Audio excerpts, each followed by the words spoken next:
Hello, everyone. This is Daniel Gemario again here with you for our monthly video blog. And I'm joined here today by long-time president and council member of our governing council, Mary Kern, and always often get a chance to have these together with her. Today's topic is kind of a first look into the 3 weeks away now, ingress of Saturn into Pisces, and this is going to be speculative. And our first dive into it, there's going to be a huge more done around this topic. I think I'm wanting to do this now with you all because this particular movement that happens, Saturn moving into a different sign about every 2.5 years, may be overshadowed by all the attention on Pluto into Aquarius, which will be about 3 weeks after that. So I thought it'd be good to talk about this now, because I think it relates hugely to what we see happening in the world and how to work with it ceremonially, and how to imagine that the universal essence of Pisces, that is to say compassion, will come through, and to how does that operate. We want to take a look at that here today, and what Saturn's place in all of this is. I want to spend a few minutes here before we look at some of the backstory on Saturn into Pisces by just looking a bit at how in this school, in this paradigm, how we look at Pisces and how we look at Saturn, right? So if we start off by looking at the mystery school of Pisces, when I think of Pisces, and there's sort of a dual nature. On one hand, it's in the category called in service to spirit, and it's a transpersonal mystery school. But there are actually two sides to it. One is the one which almost everybody who knows anything about astrology knows about. Which is empathy, compassion, rapport, sensing in, feeling into where grief, sorrow, sadness, suffering, and various things like that are in all sentient beings. And when we say sentient beings, that would include, plants, animals. I mean, basically the Earth is a living being. So there's that element of it, including its shadow, which we might have an opportunity to take a look at here. And that the other side of it, which is less spoken of, I think, is the hunger or the desire of those that are connected to the Pisces Mystery School to have expanded states of consciousness, to connect with what has variously been called the bhakti, the diksha, the feeling of being held by a feminine, compassionate energy that is coming from the one reality. I could illustrate this anytime I have a client who is in a major Neptunian or Piscean time period. I bring up one of my favorite lines from a song that I loved in 1966. The quick lyrics are, "I opened my heart to the whole universe, and I found that it was loving." Now, there are plenty of times individuals can feel cut off from the celestial realm, because we do allocate Neptune to the celestial or upper world. And if you're only in the Neptune zone, all is well. The universe is unfolding as it should. But that may, at various times, not relate to what we actually experience in the middle world or the underworld. So what would be so I guess our main topic here, Mary, would be, what is the intent of Saturn moving into Pisces? Now, let's take a look for a moment at Saturn. A very major feature of recent work of our school And in fact, there will be a whole series that will come up here shortly, which Mary and I actually, it was mainly Mary working with me on it, which was this deep dive into how the evolution of the mystery schools, the signs, have operated. You know, what they meant in the past, what they meant in just in recent times, and how we could dream it into the future. That was that whole thing about essence and content, and you can refresh your memories on that because that's all up on our website. But we haven't done that with the planets. So I'm looking at doing a whole series on the what I'll call the hijack of planetary essence by the last several thousand years. It was actually building up since about 5,000 years ago, but particularly in the last 2,000 years. And so that's what I'm getting at here, is that the way we normally think of Saturn is not at all like what Saturn had been for hundreds of thousands of years. So in the more recent times, that we could call it the patriarchal hijack of Saturn, it's turned into the sort of Freudian superego, shame and guilt associated with it, judgment and deficiency, you're not okay, and then kind of like the thumb of a father god coming down on you if you've screwed up. And to me, that is not original Saturn. I mean, original Saturn is simply kind of the operating manual for 3D. Don't jump off a cliff. Don't stick your finger in a fire. It also has a very major element in phases of life, when maturation happens, when perimenopause happens, when different resume-like events happen, when marriages or divorces or career changes and moves happen. It's a whole very middle world. In fact, if you look at the solar system, Saturn is the outer boundary of manifestation, of materiality. Beyond Saturn is beyond the ego, and into the transcendent, into the galactic, into the other realities, beyond the upper limits of the higher astral plane. It goes further into those other realms. But Saturn is the keeper of time. It's like it also is the great chronocator. I mean, it establishes a linear time, which is at least in the last 5,000 or 6,000 years, has been a feature of Kali Yuga. Before that, it was all timeless and oral history and things like that. So Saturn is is not what it's always been. Is mainly the point. But if the patriarchal Saturn is still in control, what will it try to do to Pisces? So that's part of our inquiry here. So let's take a look at the ingress chart. Let me screen share that with you. I would suggest here that as many people who have followed my own contributions to the school, I'm not fond of light washing, so I like to actually tell the middle and underworld aspect of it and look at it as not necessarily just with all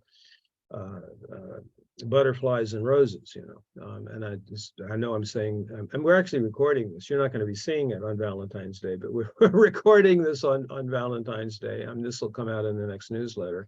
I'm not seeing the chart, Mary. That's okay. Stop share. Screen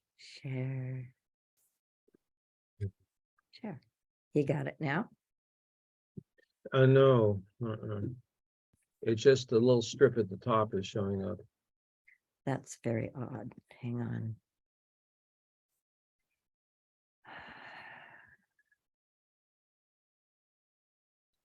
on. Saturn into Pisces. Okay. Stop share.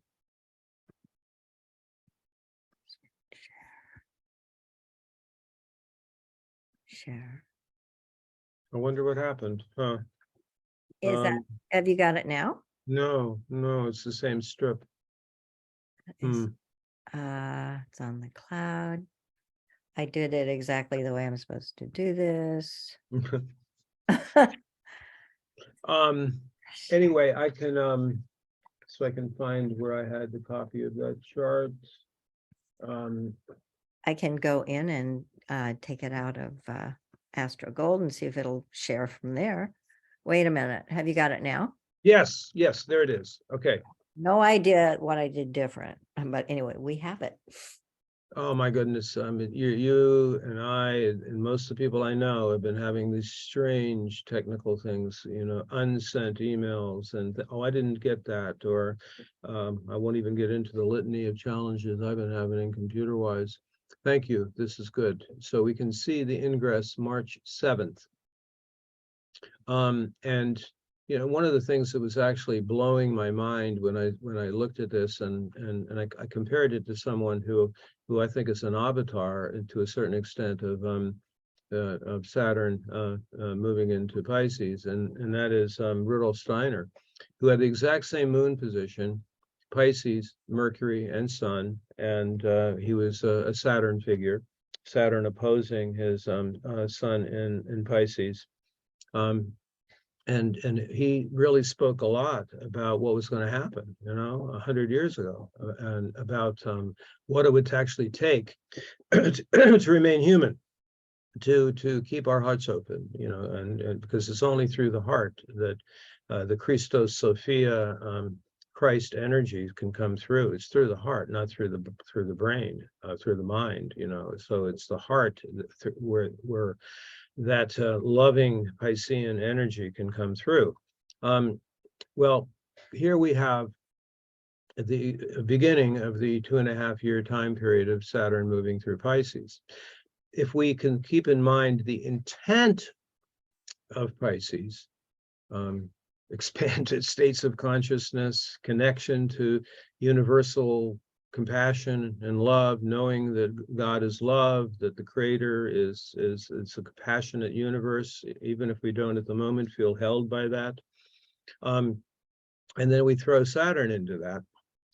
Well, if we look back on what happened in the other Saturn ingresses into Pisces, which we'll look at here in a moment, we don't find Saturn into Pisces all love and light, actually. In fact, it looks very much like an attempt to open hearts through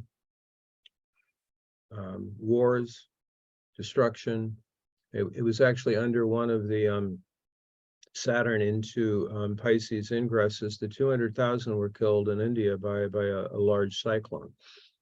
Just that's a lot of death at once, not to speak of everything that happened during the 20th century. So Saturn, to me, at least the patriarchal hijack of Saturn, has every desire to keep hearts closed, to enshrine materialism. A very interesting thing in one of the previous ingresses of Saturn into Pisces was in 1879, and that was the point where, and I'm bringing up Steiner again now, he said that was the year that it was Archangel Michael that had shown up to actually help humans keep their heart open and to connect with the Christos Sophia etheric energies coming in and during the age of Aquarius. And it was that was the year we said that Archangel Michael was back on the scene again, and he was actually hijacked also by patriarchy for a long period of time. And so that happened that was one, we could say, positive thing that happened as a result of the variety of things that happened during the other Saturn ingresses into Pisces. So we're speaking, if we go back to 1818, why don't we can jump back to the March 7th one, this year's ingress, as we speculate on what the intent of all of this is. We have we have a slide showing the more recent ingresses. Remember, Saturn will go into any given sign about every 30 years. See, these are happening about every 30 years. You got it? There we go. Yes, it worked. All right. And well, this would result. I'm just bringing some of these highlights in hopes that it will inspire others to do a deeper dive into the history here. And I only took it back to 1817. But know that all of these are within the time frame where Saturn and materialism and scientism gets very well established, which thinkers, philosophers felt that would fully establish by the 1880s. That included, as we moved into the 20th century, removing from mainstream science ether, and removing a tripart way of understanding this human beings, cutting off from spirit. These are all part of the scientism and the materialism. And actually, Steiner felt that the main cause of illness, he has two main causes of illness. The first was materialism, and the second was lying, not telling the truth. I'm reminded of that great quote by Mark Twain, who was pretty active as a court jester during that time, where he said, if you tell the truth, you don't have to remember anything. People who are continually telling lies or half-truths have to remember the stories. There's a lot of lying in the way U.S. history is being taught. Anyway, almost every one of these time frames, 1817 to 1820, we have the massive liberation movements that were happening in South America. That was an incredibly interesting time with Simón Bolívar and the liberation, really. So it's liberation, but a vast amount of suffering and killing and wars that happened at that time. That was also during the time of the James Monroe presidency, the Monroe Doctrine, that thing. 1847 to 1849, we have the Mexican-American War.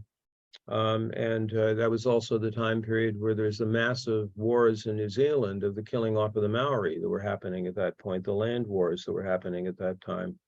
It was also the time that is known in history books as the year of revolution in Europe. For 2-3 years during that time period, the monarchies were being overthrown, attempted to be overthrown, and the origin of the European nation states kind of came out at that time period.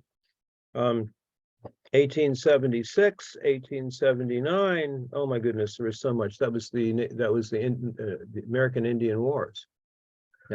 Crazy Horse death, Custer, slaughtering and the final stands of the Native Americans against the cavalry and the U.S. troops was happening during that time.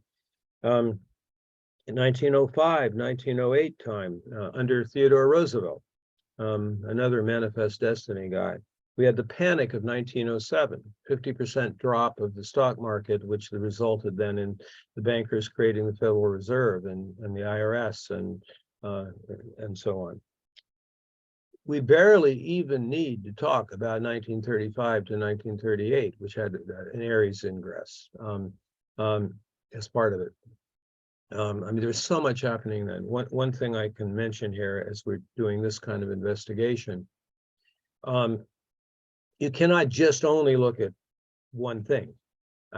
There's all kinds of other cycles that might be happening at the same time as was particularly happening in the time period of 1935 to 1938, of which we've talked about with Saturn and Uranus and the fourth turning and things like that. There was a previous fourth turning. And that, of course, was the rise of Hitler, also the New Deal. There was actually all kinds of things happening at that time period that pretty much changed everything. But it connected with it was a lot of turmoil, bloodshed, displacement of people, which is even more now. Then we have the only one really that had an Aquarian ingress, and I think you and I were like talking about this beforehand. That's like our generation, and 1964 to 1967 was really a pretty high time. I mean, it seemed like at that time period all things were possible. It sort of fell apart after 1967, but that was my favorite of all the Saturn ingresses into Pisces, and it certainly had to do with the music of the time, which was expanded state stuff, and the I guess you could say also the psychedelic drug use and things like that, and also at that time it was a huge back to the land thing that was happening. There was a love of the indigenous that was happening at that time period. We felt that what was going to happen in the Aquarian age was matristic or matrilineal humanism, not technocratic fascism. So that was another very interesting ingress. And then we had the 1993 to 1996 one. That was Bill Clinton's heyday. And what happened during that time was Waco and the World Trade Center bombing, the Free Trade Agreement. Also on another side of it is the Rwandan massacre was happening at that time. The 7-Day War in the Middle East. Well, that sounds pretty grim. What I'm sharing. Well, what would be again? What is the intent of Saturn moving into Pisces? Now here we have to really discuss if Saturn is trying to hold back, if patriarchal Saturn is trying to hold back the opening of hearts. Most spiritual teachers will say, and the ones that I really value, I've already mentioned Steiner, but also Martine Prechtel and Stephen Jenkinson, Ram Dass. It's like how to keep your heart open in hell. And I'm reminded of a workshop that I attended 20, 30 years ago at the Lama Foundation. And it was conducted by Ram Dass and Daniel Ellsberg, who remarkably were born on the same day, the same year. And what they would, it was entitled How to Keep Your Heart Open in Hell. And they would have people doing mantra, going into a Pisces connection to compassion and love, while looking at films of nuclear bombs going off and flesh being ripped off and so on. To be very honest about this, if we're talking about what the intent of the Pisces Mystery School is, which is to open up to compassion and grief and having compassion, genuine compassion.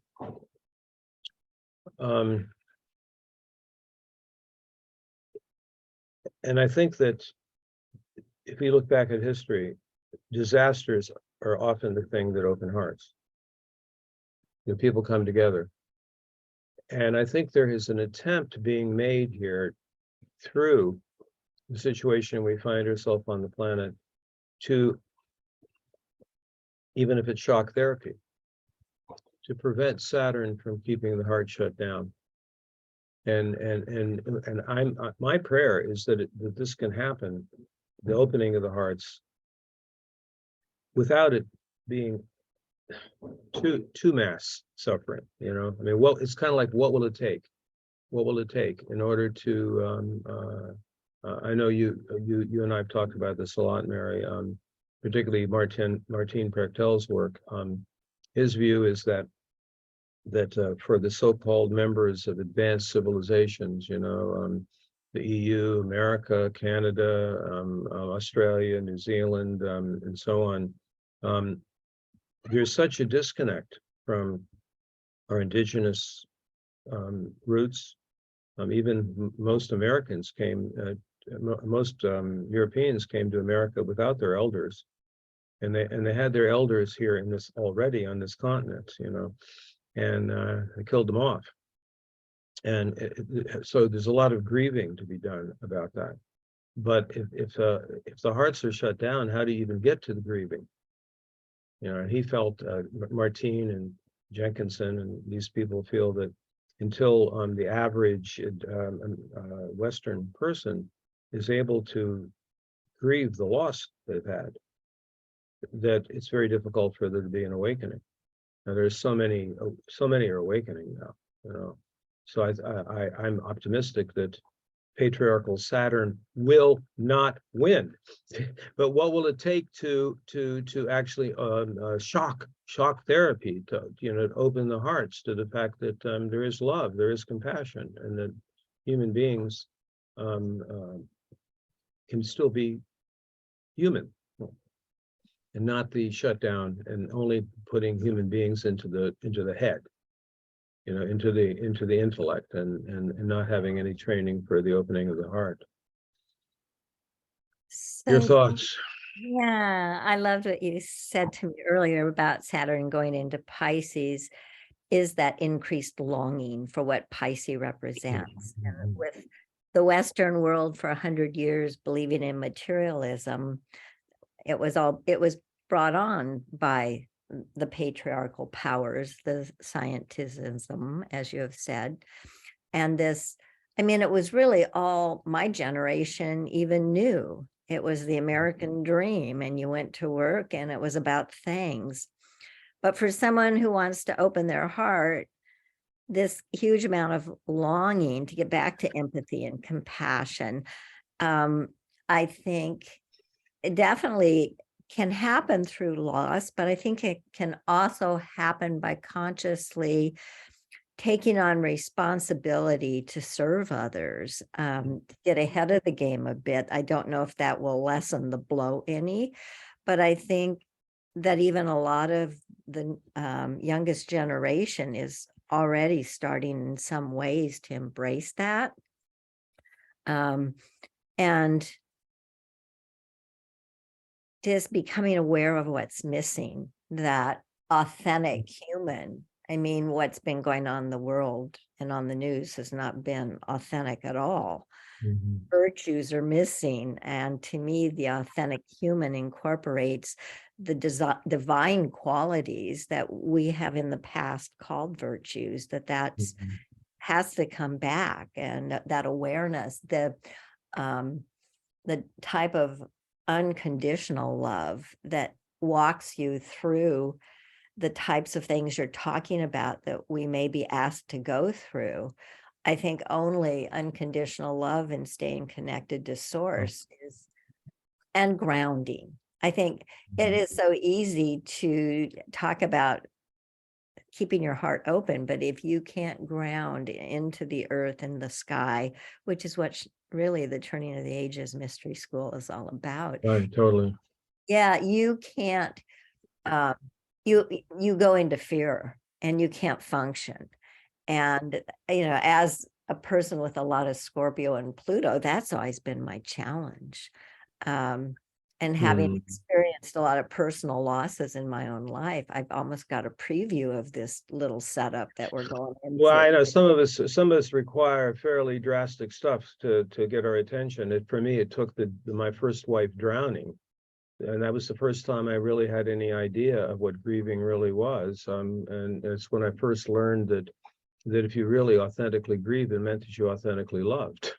Otherwise it's just a show. So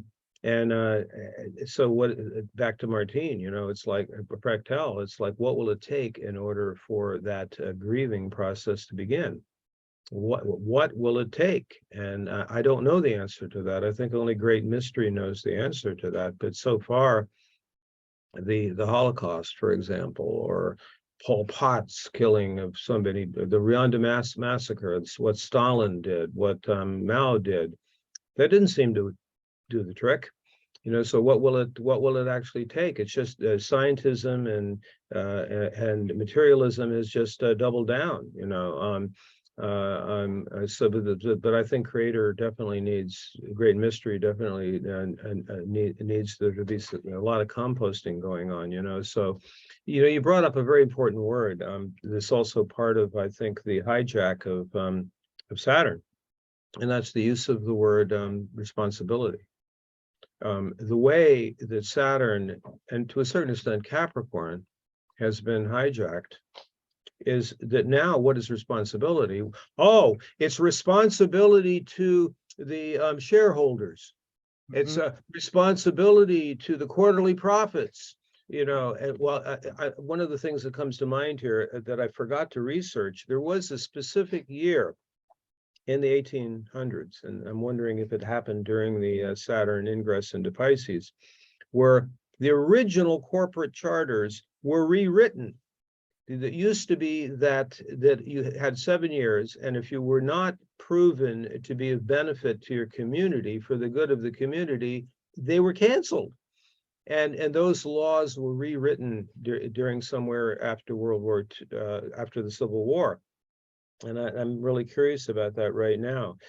And so, but a larger responsibility is to the generations to follow, the honoring of the elders, the honoring of the ancestors, and so on. I mean, it connects past to future, where the responsibilities is that not a responsibility to the earth, a responsibility to the hijacked word sustainability, which is just a euphemism for global corporate takeover.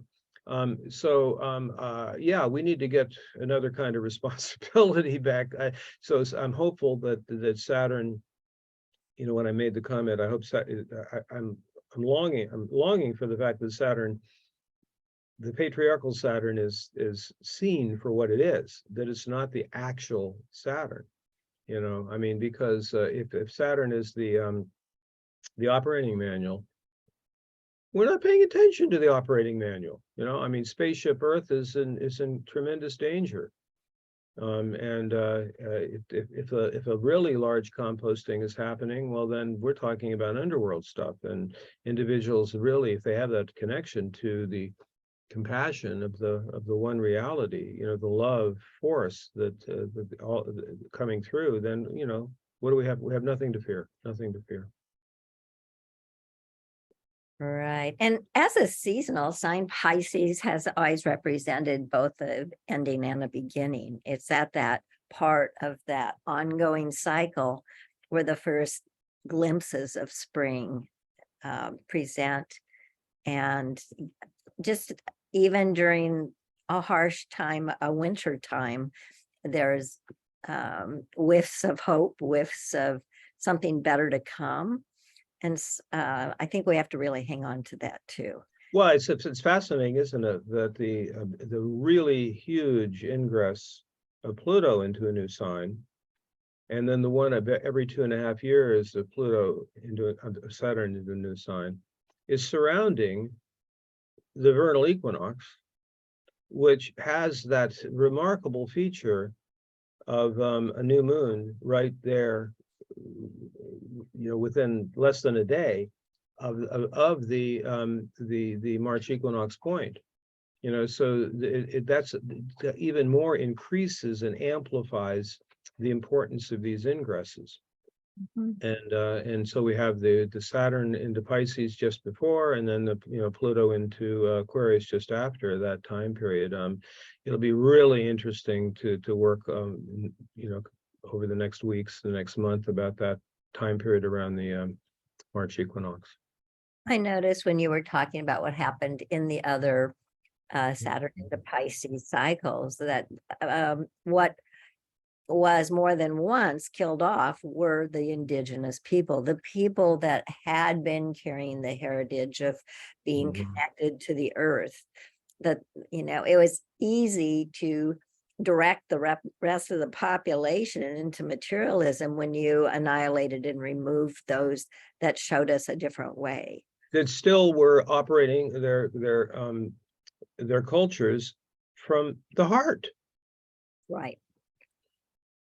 I mean, this is why it's really helpful for like the average Americans to get out to other parts of the world, because you can still find basic human love and concern in, quote, third world countries. I've experienced it. My Mhm. first trip to Taiwan in 1980, I kept going, oh, this reminds me of when I grew up in Nebraska. And took me a long time to what I was connecting it with was a more heart-centered time before I lived in California, where the people were anchored more to agriculture and to a certain set of belief systems that was much more giving and caring about even strangers. And yeah, I did see that very much. And It still exists in the United States. I mean, you go to a small town, you go to the South, you go to different places in the West, and if you stay, when I'm being critical of say these so-called advanced countries, I'm speaking more about the governments and the corporations, not like the basic people. I mean, still Americans tend to have a fairly good reputation when people go to the U.S. and just hang out with ordinary people. So I mean, there's anything that still keeps remember that this universal force of love, the compassionate force, comes through the heart, not through here. And Saturn doesn't want us. The most recent Saturn does not want us to know that. And like its resonant energy, Neptune, I think you could also think of Pisces as, in its non-material way, dissolving, transmuting the normal expression of any planet that might be connected with it, as Saturn is now, just by erasing those energies, the way that it very water-like dissolves away. Right. And it allows people to be more inward and upward than maybe in previous times. I just feel like it brings in an energy that allows us all to have more. Yeah, it's incredible, Mary, that the two most transpersonal and transcendent mystery schools, the Aquarius Mystery School and the Pisces Mystery School, have such huge connection to water. I'm talking about the constellations right now. They both are in the portion of the sky that is water. And in fact, in the work I've been doing on the trying to work to see through the hijack of Aquarius, the sign, is that I think that the original Aquarian energy, I'm just connecting this to the water theme you're bringing up, is universal consciousness pouring streams of water into humans, right? So it's water, it's heart, emotion, feeling kind of things that are being poured from universal consciousness. So the waves are originally water. Obviously, you can possibly, oh yes, electrical waves, or and so on. But originally, it's water being poured, from universal consciousness. But Neptune, and Pisces itself is the water itself, celestial water. I mean, that you take it back further. I mean, obviously, when the three brothers, the Zeus's three brothers were allocated the entire world. So one of the brothers got Poseidon, gets the oceans. But boy, that's also a hijack. Patriot back that goes further. That goes back further than 2,000 years. It's the origins of the patriarchal hijack of most of the planets and the signs. I mean, that's such a feature of our school. So this is just an inquiry, bringing out what I believe is the intent of Saturn into Pisces. What will it take to open the heart, to connect with these universal compassionate energies? I don't know what it'll take. I know that there's been an attempt made to awaken, and much of it has to do with this grieving that we need to go through, because we've been disconnected from the wisdom of the earth and sky. and And our indigenous souls. I think people who've been through deep times of grieving find that being in service to others is one of the things that help move them beyond that. Finding that purpose beyond their own personal pain to help with the pain. Right. So important to bring up that aspect. And it's difficult. I mean, that's another thing that these great teachers that we've mentioned always bring up, is that it's very difficult to connect in with what we're talking about, the Piscean energy, without committing ourselves to being in service. It's through service that the heart opens, actually. So thank you. Man, that's so cool you brought that up. I'm almost forgot to bring up that aspect. But of course, that also brings up the shadow Hmm. of Pisces. We've And certainly talked enough about the shadow of Saturn, but the shadow of Pisces is um, forgetting that there is the universal compassion, and you don't have to take it on yourself. You don't have to. It's another version of misuse of the word responsibility. You know, I'm here to relieve another person's suffering. They're not getting it, so I'll take it on. And think of how difficult that is when people who have open hearts are experiencing the suffering of animals, you know, or not just millions of refugees and displaced people and people in bombed out areas or earthquakes, you know. Those situations are heartrending. And it is intended to bring about grief. And as Martine Prechtel says, it's out of grief the new creation happens. The praise, art, beauty comes from the experience, the tears of grief. right. Yeah. Mhm. What comes to mind for me is Picasso's painting of Guernica and Munch's painting of the Scream that came out of World War II. There was that Oh, expression of the deepest feelings yeah. that had to come forth. And I think also a shadow of Pisces is the tendencies of escapism, escaping into drugs, alcohol, even spiritual practice Indeed, indeed. to avoid having to deal with what feels so overwhelming. So, Mhm. and we're definitely seeing the really huge spread of that over these last years. Yeah, before we close off this inquiry today, maybe close it off with that quote that was on the first slide, and this might be a really good time. I mean, this is it's deep.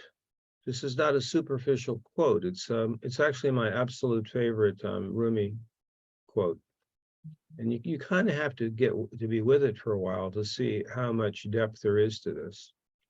I saw grief drinking a cup of sorrow, and I called out, "It tastes sweet, doesn't it?" "You've caught me," grief answered, "and you've ruined my enterprise. How can it's supposed to be, how can I sell sorrow?" I forgot to notice that. How can I sell sorrow when you know it is a blessing? And you know, that speaks to the essence of Pisces, but also what can be the shadow of it. You know, where you turn selling suffering or grief into a gig. Yeah. So you make sure before we send this out Fix to that. I'll definitely become fix sell. You're right. "You've caught me," grief answered. "You've ruined my enterprise. How can I sell sorrow when you know it is a blessing?" And it also reminds me of what I believe it was Cohen said about the crack that allows the light to come forth, Mhm. because Right. there's a lot of cracking going on, or the cracking of the ice. There was another amazing poet at Mhm. the end of the 1990s who wrote about that, about it being Indeed. a cracking of the ice so that we Right. could move forth. Yeah. All right, this is great. As much as I'm looking forward to this ingress and what it will bring, we Mhm. have to join together collectively to mitigate some of the pitfalls, I think. What will it take to open humanity's heart and connect with the force of love coming from great mystery? We've It's in seen, the hands of great mystery. I don't know. I just pray that it would be less suffering than more. and the souls who leave at this time or who suffer the most have made soul agreements to do it, to open the hearts of the rest of us. And I think we have to Right. appreciate them for that and have be consoled by that as well, because that is the intent. All right. These celestial planets have a version of surrender also, and so the Neptunian surrender is different than, say, the Plutonian one, and we're going to get to work with both of them. That's true. All right. Well, Thank you, Mary. And I'm sure this is just going to open up more dialogue and conversation as we move forward. I almost was. I hope you enjoyed that. Well, yes. Expanded your awareness on this, because there's going to be a lot of different interpretations of this ingress. So Yeah. until next time, and see you in a few days.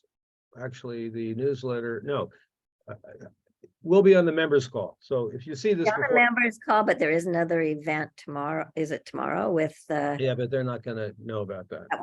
Okay. All right. Well, thank you. It's great being here, and we're in this together. Okay. Thank you. Bye-bye.